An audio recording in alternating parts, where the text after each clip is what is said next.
this meeting of the IT committee to order. And this may or may not be the last time we should go through the boilerplate about this meeting being held pursuant to the governor's executive order of March of last year, relaxing open meeting law restrictions in order to allow fully remote participation in meetings. With that said, I'll call the roll of those who are attending. Bob Hassinger. Present. Bob Carroll. Present. Trish Myers does not appear to be present at the moment, and Bill Jones does not appear to be present at the moment.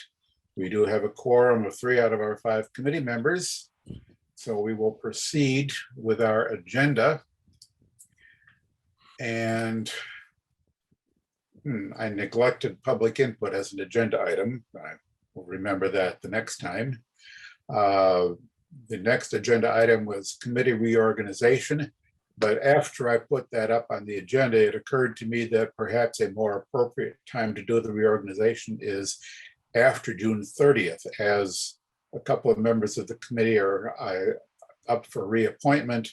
The select board is has advertised for committee vacancies or reappointments, and the select board appears to be, to my knowledge, intending to make committee appointments sometime before the end of June. So it may occur that the committee membership will change somewhat or not after the appointments are made. But in any case, probably the more appropriate reorganization schedule for this committee would be at a meeting on or after July 1st. I don't recall, did they include us in the list of committees that are up? Their advertisement did mention the IT committee, and I have heard in sort of a roundabout, not necessarily reliable way, that some people have applied for that committee position. I think I remember that Bob Carroll, you and Trish Myers were both up for, your terms are up this year. Did you receive a letter, Bob, from the select board about? Pardon me? I spoke to Joanne Duncan. She reached out to me and I told her that I was interested in being renewed or reconfirmed or whatever. But I just need to send a letter and so I have written confirmation. All righty. Yeah, so in any case, our membership may remain the same after June 30th, or it may not. I certainly would appreciate being able to have 5 members who are regular meeting attendees. Right now, I know we have 3 regular attendees, and of course, it probably would be helpful if we had a regular meeting schedule rather than meetings called at the whim of the chair. Which brings me into the next agenda item, at which would be worthwhile discussing what sort of a regular meeting schedule we think we would like to adopt. There is the prospect of the committee having more work that the town administrator and the administration will be interested in us supporting them with, one of which is the next item on our agenda, but there are others, as we had met with Evan back in April and tossed around a number of ideas. So with that said, my thought, such as I've thought about it so far for a regular meeting schedule, would be probably once a month with additional meetings, to whatever extent it may be necessary. As for a meeting day or date, I know Bob Hassinger and I both tend to be tied up on Mondays. Bob has some fairly regular Thursday commitments. I don't have too many other commitments. I sort of suspect that Tuesday would be best avoided in order that Evan Brassard, our town administrator, would have an opportunity to meet with us as he sees necessary, because Tuesdays are typically select board meetings, which sort of leaves us, at least with my initial thoughts leaves us with Wednesdays. And I'll toss out the idea of the first Wednesday of the month, but it's quite open to discussion.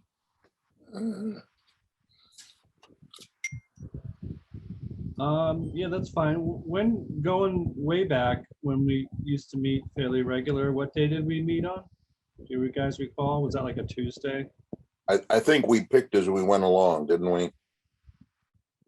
Yeah, I Because think for a while at least. Yeah.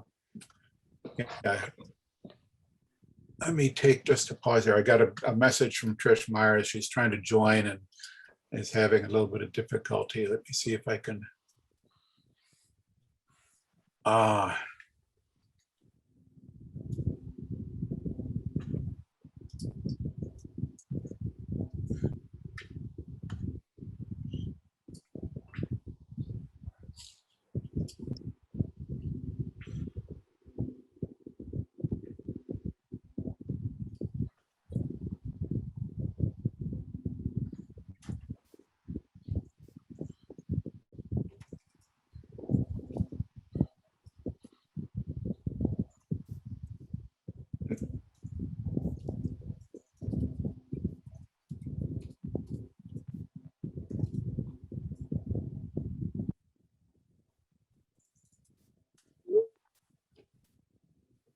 Okay, she hopefully will be. Yeah, here she comes.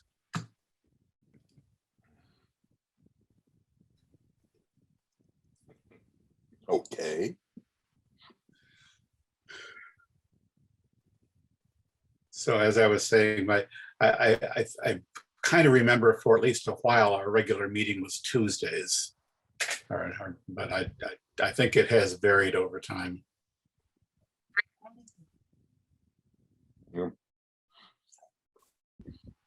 Mondays are a little tricky because there's so many holidays Yes, observed on Mondays. And we have, actually, I think cable committee likes the third Monday because that's the only way they can get me squeezed in on Mondays. They can't go second or fourth because of planning board. But you don't want to do Saturdays. We used to do cable, go down to the studio and have cable meetings. The guys didn't like that. The newer people, the last 10 years or so. Trish, can you hear us? I see Trisha's name on the screen. Yeah, I can hear you. Okay. How you doing? All right, well, welcome. Thank you. And just to get you up to speed and where we are in our discussion, we touched on the agenda item for committee reorganization, but because our committee terms are up through June 30th, and a couple of our slots are up for reappointment, the select board is going to be making reappointments sometime before the end of June. So it's probably better for the committee to reorganize, that is, select a new or select a chair and clerk, but to do that on or after July 1st, so that if any changes are made by the select board, we can take that into account. Okay. So and then the next item we talked about is regular meeting schedule, which is the topic we're on as you at the time you joined.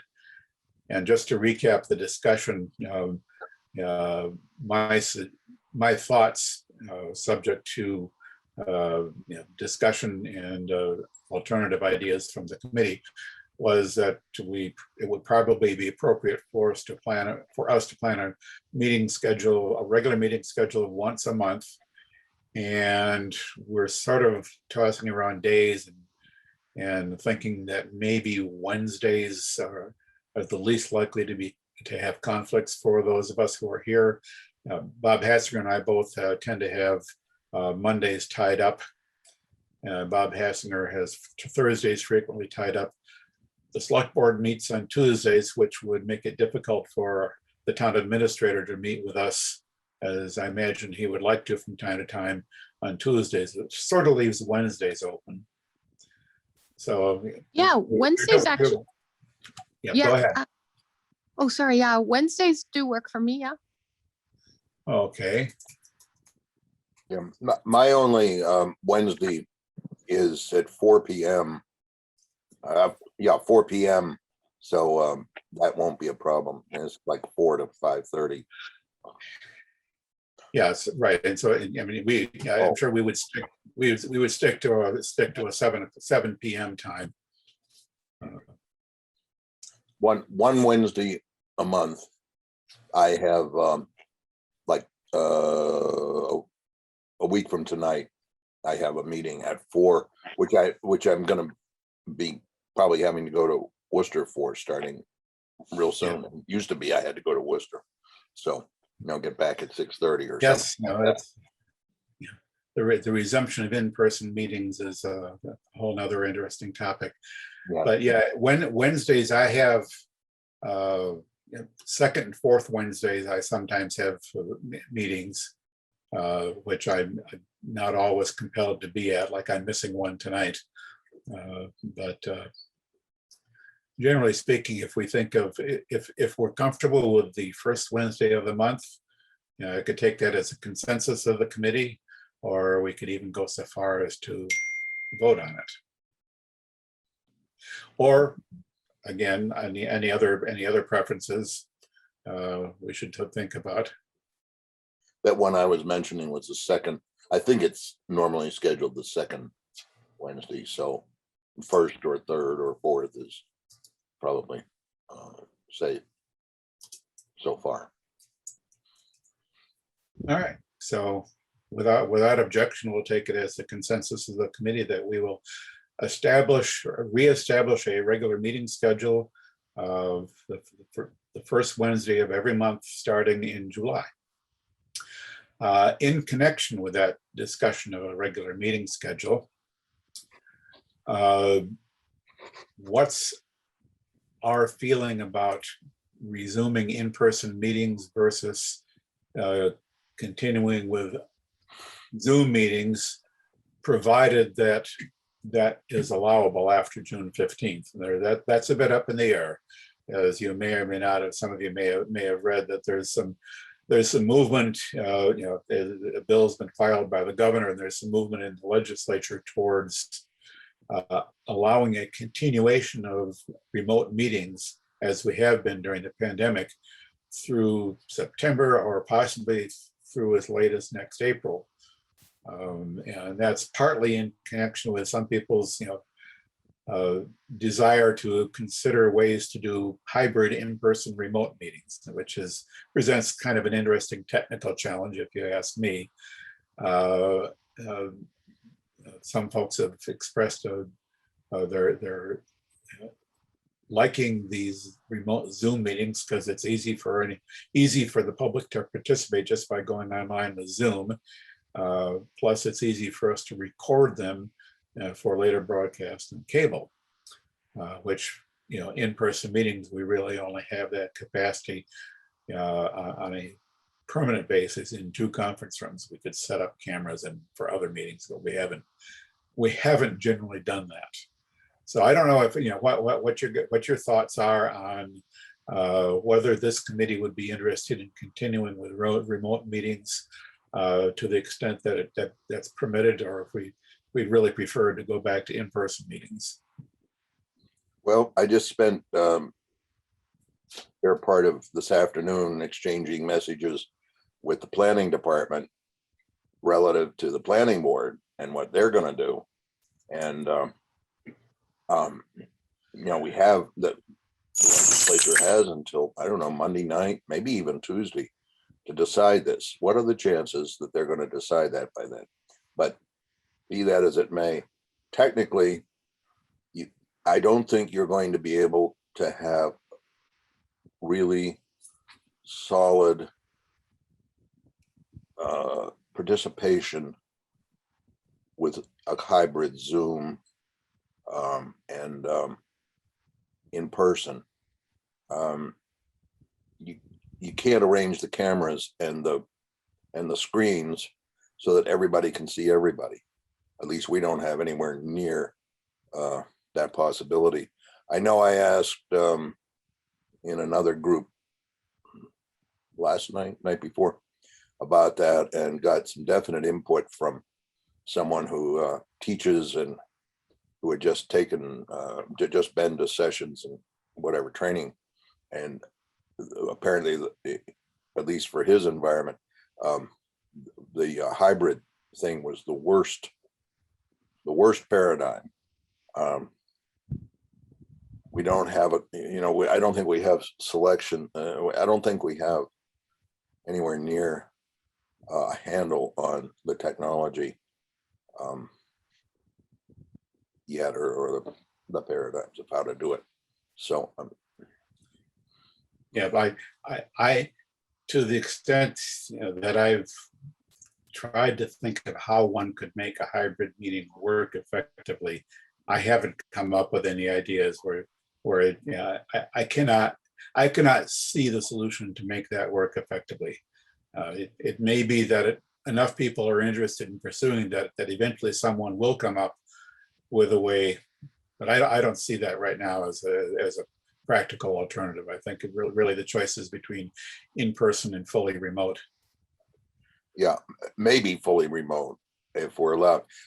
We are allowed. I don't know whether we adopted it or did whatever we were supposed to do it, but there is the remote participation that's been around for Yeah, years.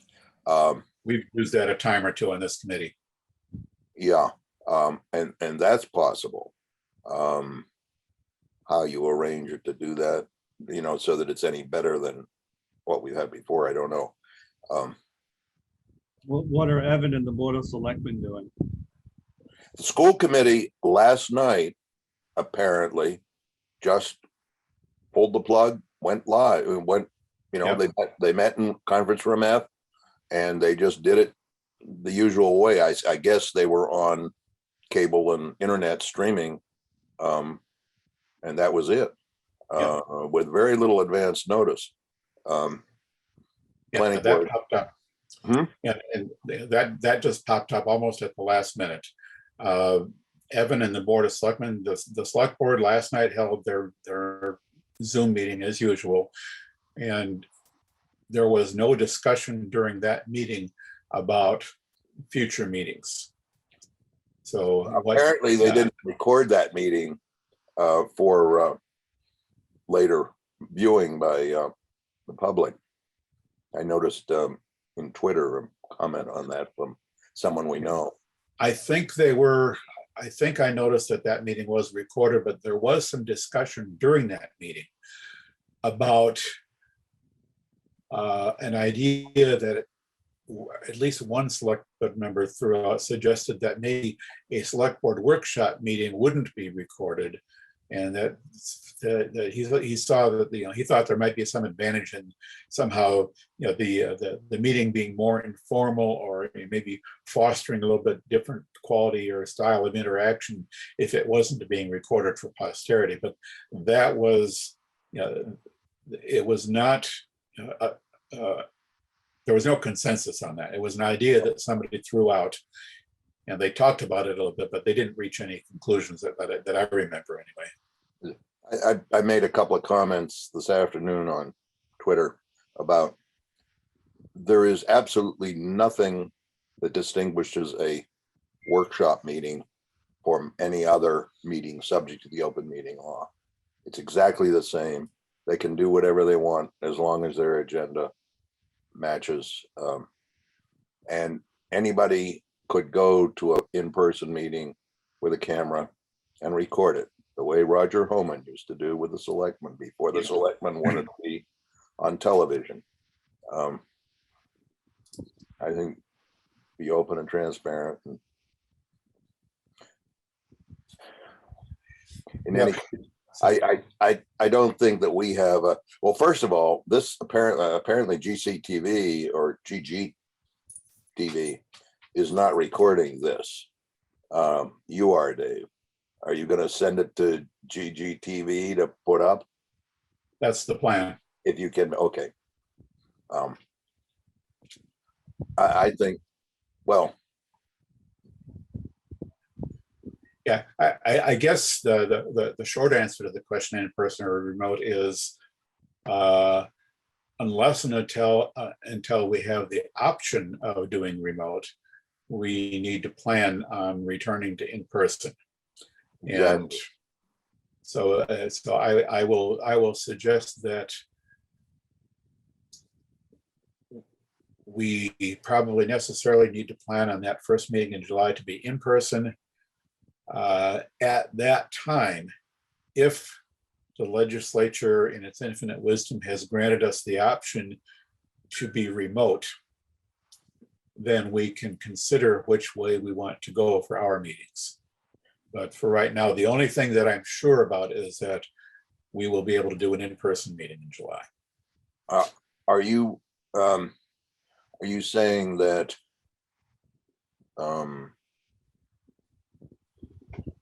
we should say it's going to be live in person no matter what at the next meeting, and then we'll decide beyond that? Or should we tentatively post an in-person meeting, but at the decision of the chair, have the option to modify our plan if Zoom continues to be an option? I don't think there are a lot of people struggling to see our meetings just yet. We do have one attendee tonight. Oh, do we? I haven't. Oh, let me see chat. Oh, Amy. Yep. Oh, she says they did record it. Okay, Yes. good. Amy took exception to my characterization of the school committee's decision to go in person as last minute. And it was not so last minute that they couldn't announce it when they posted the agenda. It was, yeah, when the decision was actually made, I don't know. But, you know, apologies, Amy, if I sounded like I was mischaracterizing this. I mean, I'm sure it did, you know, for people who were used to Zoom meetings, it probably did come as somewhat of a surprise, but it was not illegal, not illegally posted by any means. So let's make that clear. As far as you guys in this committee are concerned, I would be comfortable with what Bob just suggested, that we tentatively plan on being in person in July. Left up to the discretion of the chair, possibly in consultation with other committee members by way of just doing meeting logistics, which discussion of meeting logistics is not, as I understand it, not an open meeting law violation. Or it can be done. in any case. It can be done one to eat, you know. Yeah. Don't. Yeah, so we'll leave it kind of up in the air. Assume in person unless unless we do have the option of remote, and then we will consider whether to go in person or remote. And so it could be either way, but right now the only thing we know for sure is we'll be able to do in person. Anyway, hi Amy, and I assume that if we do anything of any concern, it'll be on. No, whatever. Yes. Twig will report all the exciting things that this committee has done tonight. Anyway, so enough on meeting arrangements for now. The other agenda item, which is more substantive, is you know, you're not reading the chat as it comes by, Dave. Amy says, please do something exciting. Okay. How exciting can a discussion of financial software be?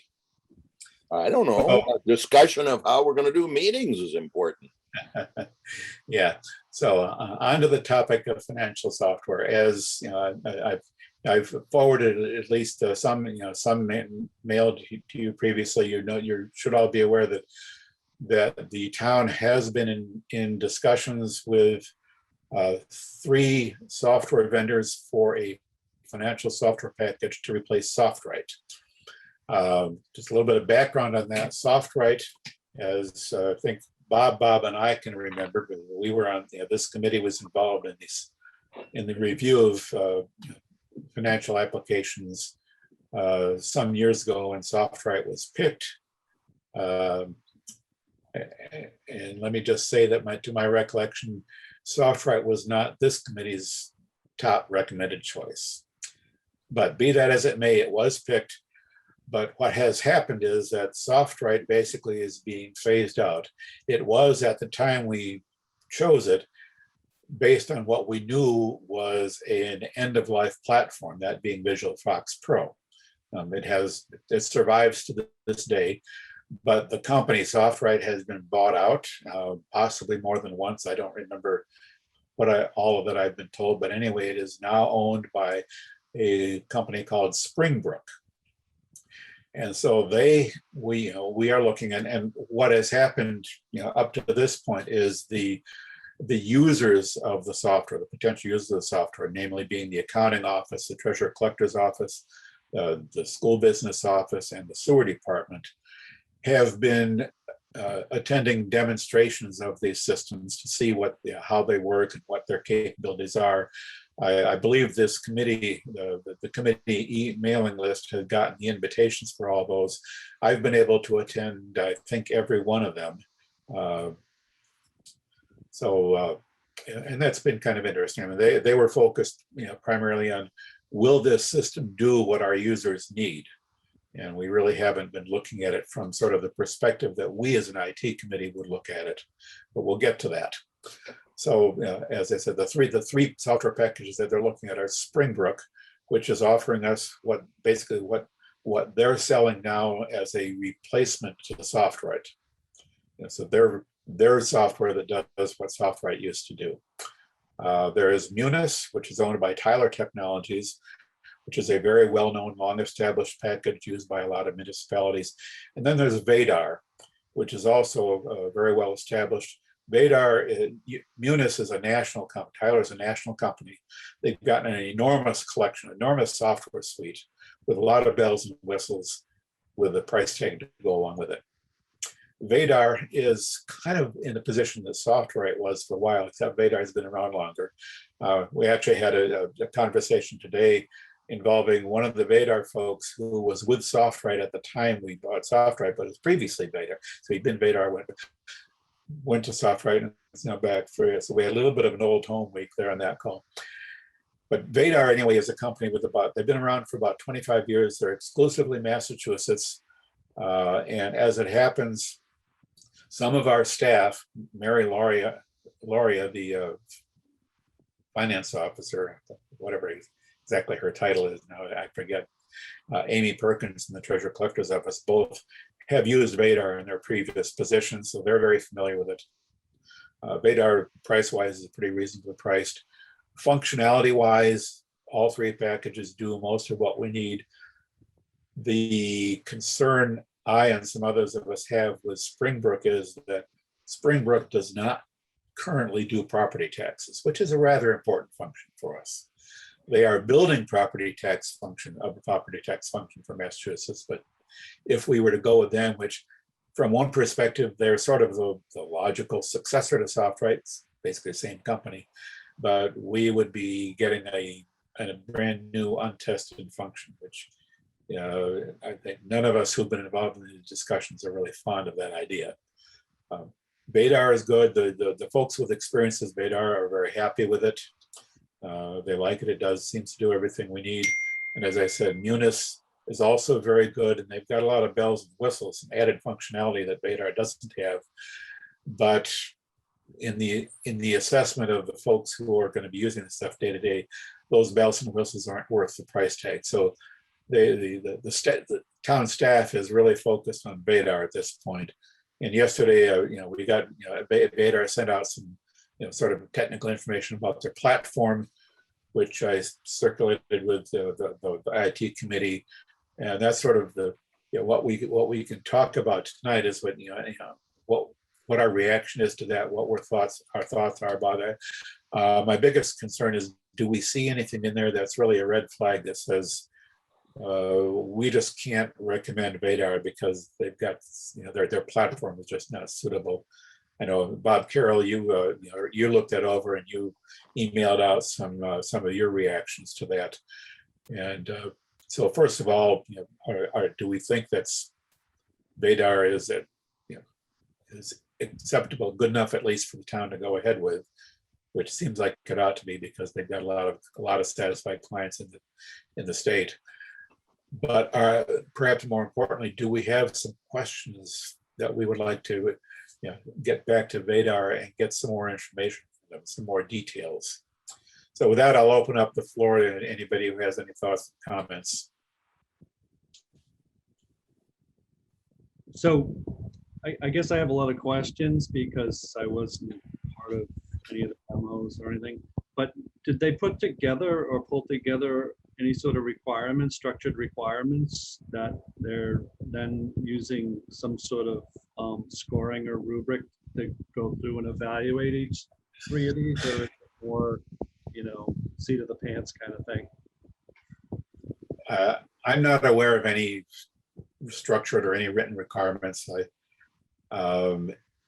If I suspect it's my impression, and I probably should have thought to ask Evan or Mary that particular question, or you guys just reached out to the vendors that you knew and basically started out by giving them some idea of what we needed and then getting a demo of their capabilities.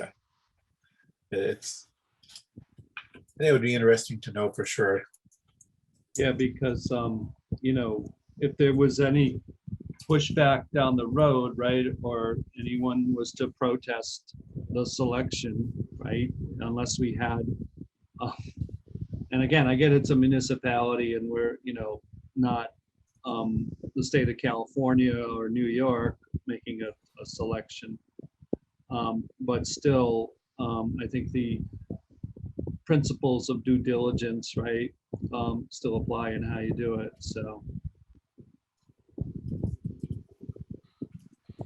And I did send Evan a requirements traceability for a evaluation at a state level for, essentially the same thing for running a state.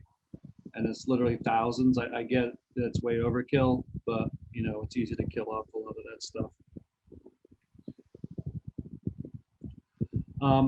And as far as the packages go, right, they're all similar. They're all SaaS.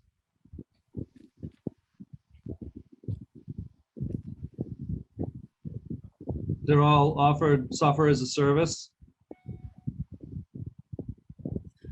Yeah, I believe so. Okay. It's yeah, that's my impression. And as far as philosophically, or their adoption and approach, the town is looking, I suspect, to keep it, commercial off the shelf, right, with limited customization, right? So then, whatever functionality is offered, that's what we got, and anything else is an enhancement request. Pretty much. I mean, for most of the functions, general ledger, accounts receivable, property tax, accounting, purchase orders, those are all pretty well standardized across the state. So those are very, very common, and they're pretty uniform across municipalities. So yeah, those are all off the shelf. Particularly with Vadar, that everything they do is basically meets all the usual state requirements. So that's all off the shelf. There's always customization in terms of setting up the chart of accounts and some some Is that- details that are inevitably going to be client specific. vendor Utility map, billing on the other, right? all that stuff. Utility billing, on the other hand, is not as standard. And I think the utility billing module for all three of these is, again, I think it's mostly a customization of the functions that they do have in there. There is at least one aspect of the sewer billing that I think Vadar, at least when we discussed it a couple of weeks back, Vadar wasn't sure if they actually had that already built in. They may need to customize that for us. You know, and we talked about it a little bit again today, and there's I think a little bit of slightly out of the ordinary customization for some of the unique things we do with sewer billing, but they've stated it's not beyond their capabilities. You know, my recollection is we had the same issue in our transition to SoftWrite, that utility billing is much less standardized for any number of reasons. And so the conversion of sewer billing into SoftWrite was more work than the conversion of the rest of the stuff. And the same will be true again, and it would be with any of these three packages. But it's my impression that it was maybe a little bit more so with Vadar. But again, they're confident that they can. It's not going to pose a problem. And as far as what the vendor is proposing, are they offering, it's probably a yearly licensing fee? Is that how it's? OpEx? Yes, I think, right. I've seen some, I guess the best way to characterize it is preliminary cost proposals that, they're subject to continuing refinement, particularly in terms of, the number of users and some of these startup costs. But yeah, they're all talking, there's basically a startup cost which covers the conversion, bringing the system up and converting the data, bringing the data in from old systems, and then there's an annual licensing fee. One of them, and I think it's Vadar, but I'm not positive, is offering to amortize that startup cost over the first 6 years of the contract, The first 6 years of the contract. So this is a longer than whatever, this is a long contract. Yeah, I think the contracts are actually 3 years. I think that's sort of a necessity, but Vadar is suggesting that they will amortize the startup costs over 6 years, which is an initial 3-year contract, and the assumption would be that they would get the follow-on contract as well. But I'm not positive, but I think that in all cases the contracts are actually 3 years at a time. Yeah, I gotta wonder how that works, because there's money they might not get if they didn't get renewed. But didn't Yes. at town meeting, didn't we just Yes, for them to add propose that is something a bit of about a longer risk. contracts? We did. We authorized the town administrator and the select and the school superintendent to enter into contracts longer than 3 years. Exactly. Right. But this now, because it's licensing and software as a service, I would think it's going to be an operational expense, right? Versus capital expense. Yes. Yes, and I think even with SoftWrite, to whatever extent we purchased that and installed it in a house, there was an annual licensing fee or annual maintenance fee. So I think even with SoftWrite, there was an annual fee, even though that may have been acquired as more of a capital item. I don't remember offhand which way we did it. The support and maintenance usually is 10-15% of when you purchase software, right? Versus this is going to be the whole nut every year. Yeah, I think so. And again, I don't believe we've seen firm final cost proposals from them, or at least not from all of them. I know. I remember that came up in a conversation maybe last week that Vadar was gathering some additional information, which was the subject of our calls today, in order to finalize their cost proposal. So that one I'm quite sure was, I mean, it gives you a ballpark, but And you know, the, down to the final numbers. is it based on financials, revenue, users? How do they licensing? That I'm not sure. I don't know how much of an impression I got. I got the impression that there was at least a portion of the cost is based on the number of users we will have in town. And do they have different classes of users? Yeah, all three of the platforms promise that, that that users can be categorized and given permissions along, any number of dimensions. Pretty much anything. I remember. I think I probably at least one of the meetings I raised that explicitly, that question was, that every user is going to have a set of permissions in terms of, what data they will be able to access, what functions they will be able to perform, and whether they have read-only, view-only access or read-write access. So it seems like they all have a pretty good concept of fine-grained user permissions. Okay. And they track who did what. Well, that was a great segue, Paul. That's what I was going to ask. Can they log in? Then that is all, viewable, right? Someone can go check that in the app. Yeah, I'm not sure if anybody has asked that specific question of them.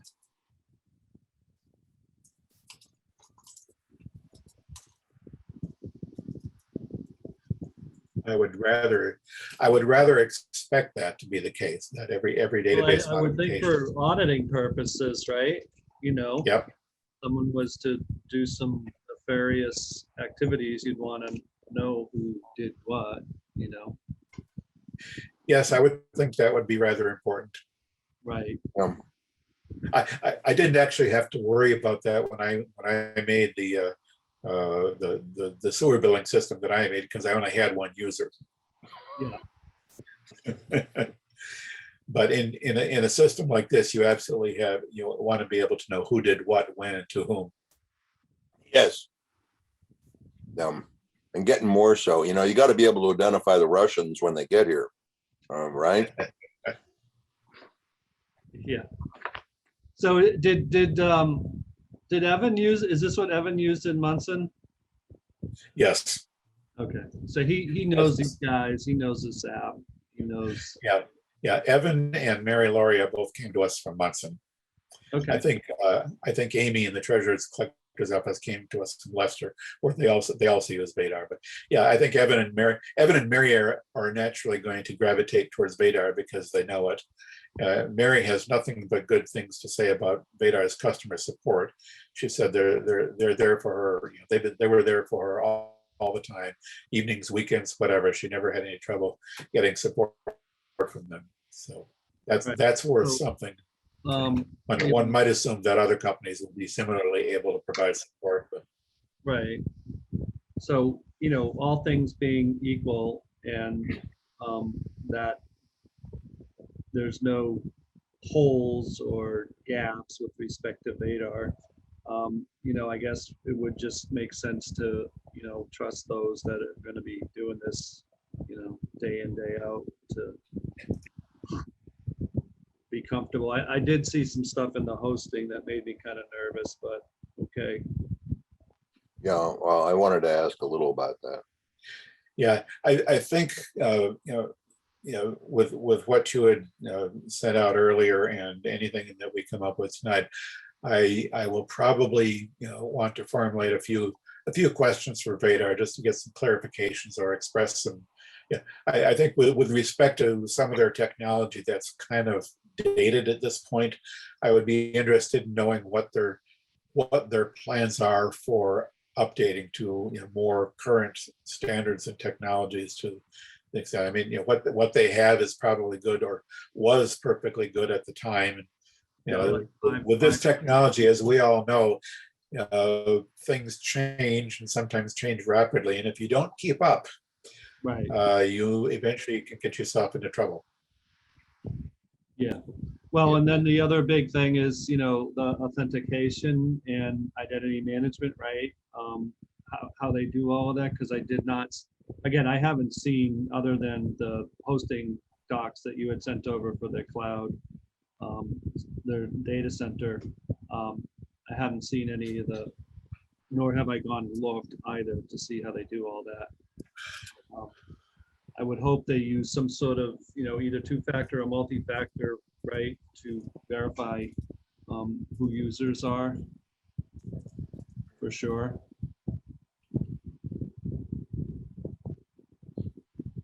Okay, I noticed all the cloud stuff.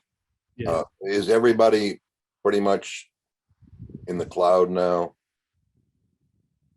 yeah. Because you know how I feel about that. I want the data in my hands. Yeah. Well, unless, you've got the backstop and the funding, to protect and apply the resources, and just the cost these days, it's just, I mean, it is what it is. So someday, Bob, you know how these things work, and in another 10 years, the pendulum will swing the other way, and they'll, we'll go back to client server, and,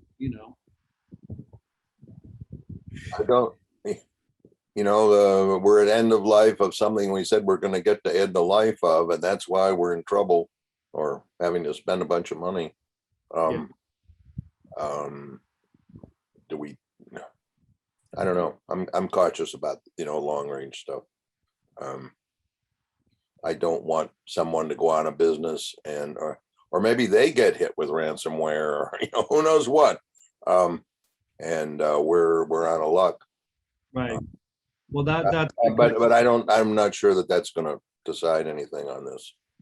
yeah. But with what they had in their slicks and their deck, I would think that they would spend the money, and where those services are almost like a commodity these days, that they would, up the ante and go with like a FISMA or FedRAMP, class of hosting, and not try to roll their own, because then you build in a lot of extra levels of security and auditing and transparency and frameworks and yada yada yada, and you kind of ride on the backs of the big boys.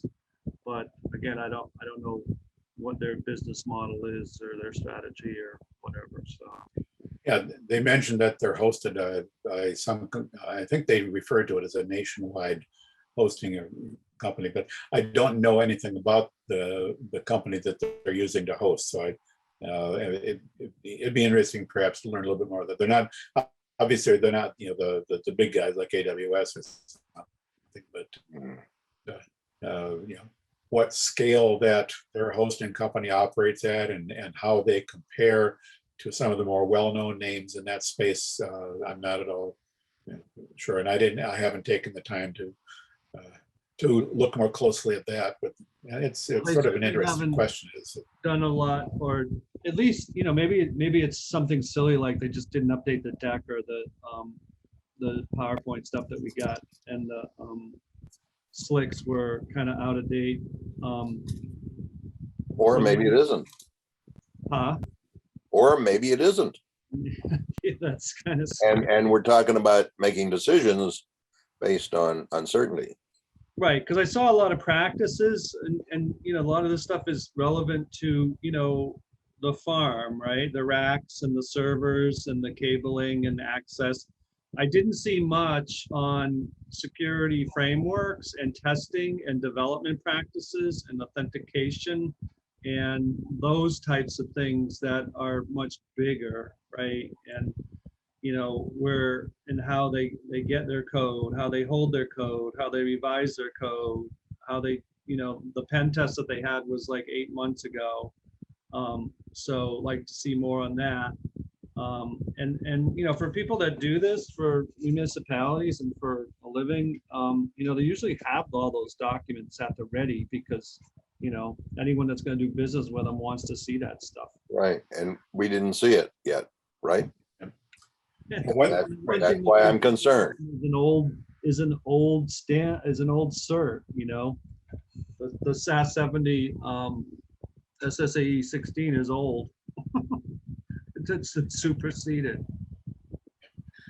The thought that occurred to me earlier today, and I just now remembered that I had thought that, is that if you guys thought it might be worthwhile, we could reach out to Vadar and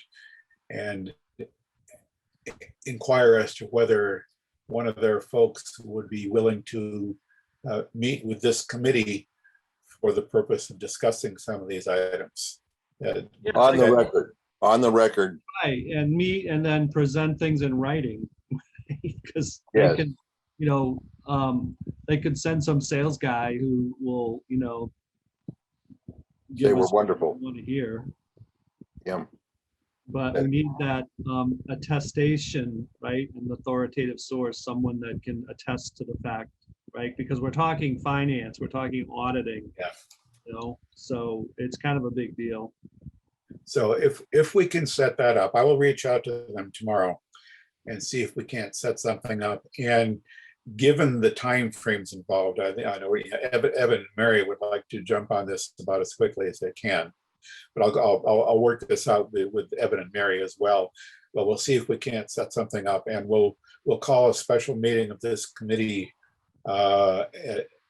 Because I'm thinking that maybe if it turns out to be practical and useful, this might be something that we would want to get done before the first week of July. Yeah, as soon as possible. So we will see. We'll see if we can't set something up. I mean, granted that the town is very likely to pull the trigger and go with Vadar. I think they would probably appreciate it if they could be, if we could help them be more comfortable with the integrity of the platform that they're planning to jump onto. Well, the other thing, and I think Bob kind of was hinting around this too, right, is, it's one data center, right? And, Evan came from Munson, and I worked with him in Munson, and Munson had the tornado. And the tornado Yep. wiped out their city hall, right, the town hall, and they took out all their servers. So, lesson learned there, right? So what do these guys have in terms of business continuity, right? And a failover that's in a different geographic location. So, okay, yeah, you got backups, but if they're all in the same building and the machines are all in the same building and you've got to rebuild everything, and, now you're talking weeks and months. yeah, I think their slides at least left me with the impression that they would be able to start up operations in a different physical location. I think they said within a few hours. yeah, I saw that, but I'm from Missouri, show me. exactly. Yes. So they, that's, if they could give us an additional level of comfort, that would really, they're handing us information that basically is sort of oversimplified, high level. And I did, when I thanked Frank for the information, I said, we're a group of IT professionals. I think we would do pretty well at digging down to a lot of detail. So yes, that sounds like that would be a good next step for us to see if we can't set something up with them, and that would probably be sometime next week. Monday, but Bob and I have a planning board meeting Monday night, but we'll see if we can't, get them together with us maybe Tuesday, Wednesday, or Thursday next week. Yeah. And I'll work through Mary and Evan and Frank from Vadar, and we'll see if we can't get something like that set up just so that we can say, yeah, we've seen all that gory detail, as much as they're willing to disclose to us anyway. And they probably will. I mean, they certainly would like this job. They're going to go out of their way, I think, to make us Certainly now happy. in the Sales cycle, right? Once you buy, it, it's too late. But you know, they're still trying to close a deal here. Are we a big enough fish to be of interest? You know, be that much interesting? I'm sorry, repeat. Are we a big enough fish for them to be all that concerned? Probably not, but it doesn't hurt to ask. Right. I mean, Nothing Grafton's not else. the biggest fish. It'll certainly help, you know, maybe in the negotiations, right? And help with, you know, make maybe some concessions or sweeteners in terms of the price offering. Okay. Yeah, well, Trish, you've been awfully quiet. Is, you know, anything you want to comment on here? No, not at the moment, just listening in. I think you've all made some pretty good points so far. But the meeting that you're talking about next week, you're saying Monday, Tuesday, or Thursday? Is that what the plan is? Not No. Should possibly, Monday. Bob Hassinger and I would not be able to do a Monday meeting, so I was speculating Tuesday, Wednesday, or Thursday. That depends on everybody else's schedule as well outside of this committee. okay, mention the vendor. Yes, I mean, yeah, first and foremost, we want to make sure that the vendor can meet with us. And second to that, I would want to make sure that Evan and Mary have an opportunity at least to be included in that, because I think, yeah, they should be aware of what we're worried about and are thinking about that, because it's, you know, as I said back at the beginning, in the worst case, if we look at this and say, you know, there's just something fundamentally flawed with this platform, and we think it would be too big a risk for Grafton to take, then that ought to influence their thinking. But I don't see that happening. But you know, that's sort of the worst case outcome that you can imagine. That this is just strictly from a platform perspective, from all the concerns that we as a committee have had over the years with you know, backup, disaster recovery, security, you know, protection against ransomware, that whole ball of wax. I mean, that's not something that the users normally think of. You know, they're thinking in terms of, will this do my general ledger correctly? Will this produce accurate bills, that kind of thing. And of course, if it doesn't do that, there's no point in evaluating the robustness of the platform itself. Right. You know, first things first is it's got to do what the users need done. But second of all, it's got to not expose the town to an unacceptable risk. So with that said, yeah, we've got a few questions. I can sort of, you know, I will reach out to them and propose that we get a meeting together so that, you know, we can share our questions and concerns with them, and they can answer them in perhaps more technical detail than any you know, slide deck they can send us. yeah, I would, and I would imagine that they are not going to be willing to have a recorded or public discussion about that, you know, if, based on, you know, you know, based on their trade secrets or anything that they might require an NDA on, or that kind of thing. You know, Yeah, that gets into tricky territory, because we cannot as a committee hold a meeting that is not open to the public. So if Yeah. they have, right, so the way to deal with that, I suppose, is if they do have some trade secrets that they don't want to disclose publicly, then we can't discuss that as a committee. That has to be handled on a basis that does not require a public meeting, which would probably mean a discussion with staff, with one or two, but not a quorum of the committee. And at that point, the quorum, I suppose you could argue that this is something that would be, and I'm not sure off the top of my head, I have to look this up, whether something like this could be a proper subject matter for an executive session.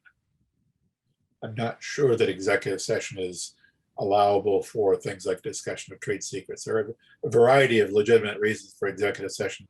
This may not be one of them. Security devices and whatnot are, so there might be a stretch there. Yeah. We'll cross that bridge if we come to it. But you might want to have two random members of the committee rather than a subcommittee, because there's a question about in the OML about subcommittees being subject to. Right. I was not suggesting that we create a subcommittee to do this. Yeah, exactly. It would be more like asking for one or two volunteers in the committee to participate, if it comes to that.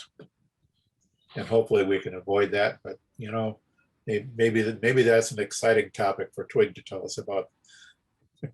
Hey, we might be discussing trade secrets. Realistically, that's probably not going to happen, but you never know. The thing is that at least I'm looking for assurances, and if they can't give public assurances, you know, I'm not sure how much that's a trade secret. But that's where the relevance of having, you know, recognized certifications, you know, are they ISO compliant, right? Are they SOC? Do they have publicly consumable? Anyone who does hosting has those types of reports available. So there is a public version of most of this stuff.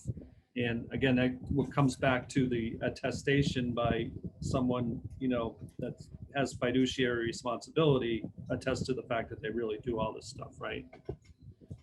Exactly. Yeah. Good enough. All right, anything else on that topic? If not, I had another agenda item, just generally future work. Don't really know how much we wanted to get into speculating about what we might do after this.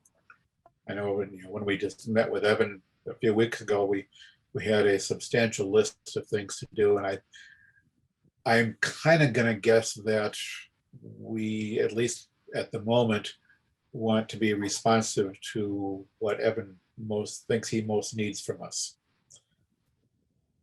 So I don't know of anything particular other than the various things that Evan had suggested when we met. But at this point, I don't know that I don't know enough to prioritize any of them to say, well, let's put this onto our work plan for starting next time around. Right. Well, and then, you know, I guess the elephant in the room, right, is how are we addressing malware, and most specifically ransomware, and what are we doing given that, you know, it's everywhere, and there's literally, you know, tens and hundreds of municipalities that, you know, have been taken by it, and who are we engaging, and, you know, where is he getting his guidance on this, right? Yes, I can recall that maybe 2 years or so ago, 2 or 3 years ago, I think it was not much more than 2 years ago, we raised the topic of ransomware. We made a point of, I wrote up a memo after a discussion that we had, sent that off to the town administrator at the time, and basically he kind of brushed it off. He said, "Oh, I think we're good." Right. And you know, that it was a very unsatisfying response, but given who we were dealing with at the time, I really had no realistic expectation of getting more. I would expect Evan to be particularly interested in that, but given how much ransomware has been in the news just recently. I mean, it was in the news a lot, you know, that 2 or so years ago, it was in the news having affected some towns in Massachusetts. Yeah. And even one of the candidates who were interviewed for town administrator last December was from New Bedford, where he had a major ransomware attack that he had to deal with. So I knew that he understood that issue better than most. So that's sort of from our perspective, that seems like that would be one of our major concerns that, that we would like to be confident that the town has taken all reasonable steps to be protected against ransomware. Maybe if you have a record of what you sent to the administrator and what the administrator may have responded, maybe you could just share that with Evan. Yes, I'm quite sure I keep those sort of things. So, emails that I send and responses I get for that Yes. thing. I have some from 2009. Yeah, I'm an email pack rat. I probably got town-related emails going back into the 90s. Yeah, well, I went from XP to Mac, and it was really hard getting the mail over. I still have the XP system here. I might be able to fire it up, and because I keep the mail on my machine, so when the guys on the other end go away. Yep. Speaking of XP, this is off the subject, but I fired up my XP virtual machine today for the first time in years.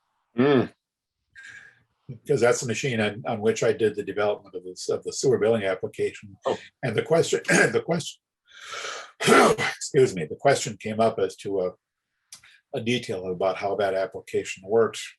The question came up in the context of the potential transition to VADAR. So I had to fire that application up and look at it because I hadn't touched it in years. Yeah, my XP virtual machine still runs. Is that running on a Mac? Yeah. Well, okay, that's okay then.